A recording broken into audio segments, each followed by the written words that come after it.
Hi everyone! Good evening! I'm back! It's your Mama Sam dito sa Sam Sam TV. Kumusta naman kayo mga amigo, amiga, kumare at kumpare? Sana lahat kayo ay okay ngayong gabi. Syempre ko ako naman ang tatanungin ninyo. Nakikita naman ninyong iba ang paligid natin. Kasi syempre nandito ako sa Wahin. Kasama ko yung mga co-teacher ko na rumampa dito for holiday. So, bukas pa kami babalik ng Bangkok. Dumating kami dito kagabi at ngayon, ayan nga, nagpe-prepare sila for dinner. So, ayun. Pero syempre, bago ako tumika sa kanila ng bonggang-bongga, sa inyo na muna ako chichika. So, eto na nga. So, sabing ganon, eto daw bang si Vina at saka si Maria Atisa Manalo ay possible daw ba uling mag-compete together sa iisang pageant? Lalo na daw naglabas nga ng announcement ang Miss Grand International na pwede daw ay all-star. Maraming nag-conclude na, nako, magandang challenge to para sa Pilipinas kasi pwede tong ilaban uli si Atisa Manalo. At baka para kay Atisa to. So, ayun yung sinasabi ng iba. And then, meron din naman nagsasabi, nako, mukhang itong si Mr. Nawat, pinupush itong si Vina na magkaroon ng title at maging Miss Grand. Pero ang tanong, gusto nga ba talaga nilang sumali ng Miss Grand uli? Di ba? So, alam naman natin na si Atisa at saka si Vina ay halos parehas ng kapalaran. Si Vina sumali ng 4 na beses sa national pageant ng Miss Universe Thailand para maipadala sa Miss Universe or manalo siya ng Miss Universe Thailand. Kasi nga, syempre, ang pangarap niya makapag-compete sa Miss Universe. At nakita naman natin, di ba, naging Miss Universe first runner-up siya. Pero marami din nag-iisip na parang, ito bang nakuha ni Vina ay talaga bang para ba sa kanya to o nalagay na uli lang siya dyan, di ba? So, yon. So, kumbaga parang kung gusto talaga nila ng itinakda, pwede talaga si Vina nakatakda. Ako para sa akin, siguro yung langit na rin ang nagsasabi na sige Vina, pwede ka na dyan, pwede kang sumali. So, swerte. Sabi nga ni Gloria Diaz, swerte-swertihan lang ang pagkakapanalo sa beauty pageant. Swerte ni Vina kasi ang naghawak ng national ng organization ng Miss Universe Thailand sa national pageant ay si Mr. Nawat. At si Mr. Nawat, nabigyan siya ng opportunity na makapag-compete at maipakita ni Vina yung galing niya. And then, nagtiwala si Mr. Nawat at pinanalo siya bilang Miss Universe Thailand. And then, ayun, hindi lang yon. Kumbaga, parang ginaid niya rin si Vina kung paano lalaban sa Miss Universe. At ayun, nakita naman ninyo, naging first runner-up pa. Di ba? So, sabing ganon, wala ngang imposible. At sabi nga ni Gloria Diaz, kailangan lagi kang may swerte. At I think swerte ni Vina kasi dito ginanap sa Thailand yung Miss Universe. Swerte ni Vina kasi si Mr. Nawat ang may hawak ng Miss Universe Thailand. Swerte ni Vina kasi si Mr. Nawat ang naghawak ng Miss Universe.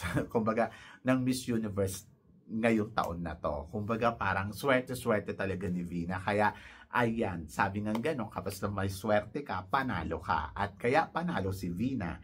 And then, isa din naman sa mga nagtatry ding sumali sa Miss Universe Philippines. Etong si Maria Atisa Manalo, hindi lang once, kundi twice, di ba?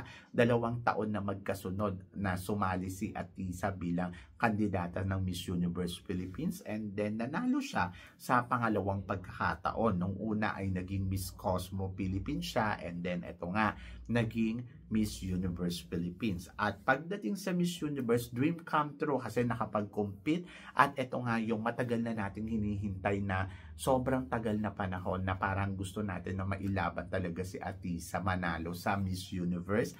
At eto na, nagkaroon na ng kasagutan sa atin.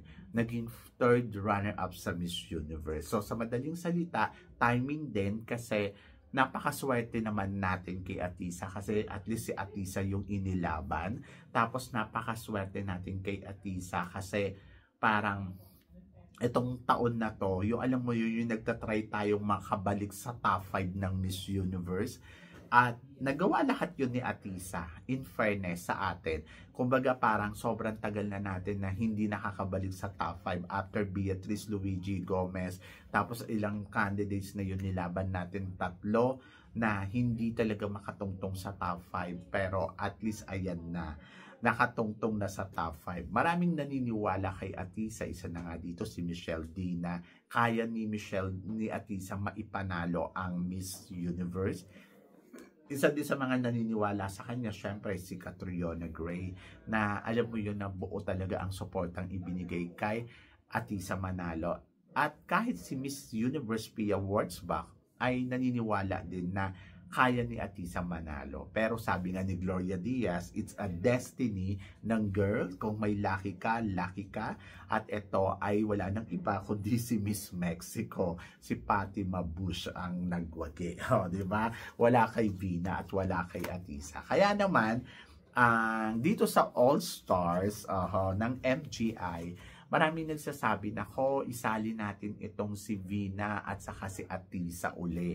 So possible ba na mag-meet uli yung landas nila sa iisang entablado na ang nagmamanage ay si Mr. Nawat?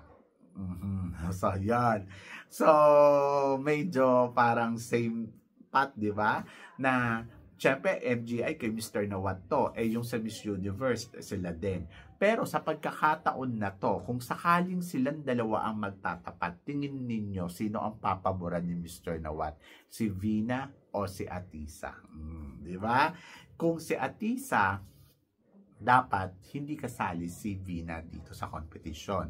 At kung si Vina naman, dapat hindi kasali si Atisa. Kasi kung silang dalawa ay magsasabay tapos ang honor ng pageant ay si Mr. Nawat o ang nagpapatakbo ng pageant ay si Mr. Nawat, alam na ninyo kung sino ang panalo. Ang winner dito, ang magiging winner dyan ay si Vina. Kasi si Vina ang papaboran ni Mr. Nawat for sure. Kaya sabi ko, ay nako, wag na lang. Diba? Hindi natin alam. So, maaaring ayaw din naman na ni Vinang mag-join pa sa pageant. Kung happy na siya sa pagiging Miss Universe. And then, ako, tingin ko hindi na siya sasali kasi kahit pa sabihin natin nag-level up ng age ang MGI tapos pasok si Vina doon sa age bracket, parang feeling ko hindi na rin magta-try talaga. Hindi magta-try tawag dito, hindi magta-try si Vina na. Oo, kasi parang feeling ko Miss Universe talaga yung gusto niya. Kasi kung gusto niya ng Miss Grand, edi dapat noon pa siya sumali. Oh, di ba? And then I think hindi rin na dapat mag-try si Atisa. Oo. Parang feeling ko hindi na magta-try si Atisa kasi di ba sinabi na ni Atisa sa interview niya na no. So ibig sabihin ayaw niya na talaga sumali sa ibang pageant. Pero pwede pang magbago ang isip ng mga yan kung sakaling makukonvince sila ng kanilang mga kumbaga makukonvince sila ng mga taong nasa paligid nila. So pwede talagang alam mo yon na ay okay, sali uli. Ganon. Kaya hindi rin imposible na magtapat uli si Vina at saka si Atisa sa competition ng international stage na pag-aari ni Mr. Nawat. Di ba?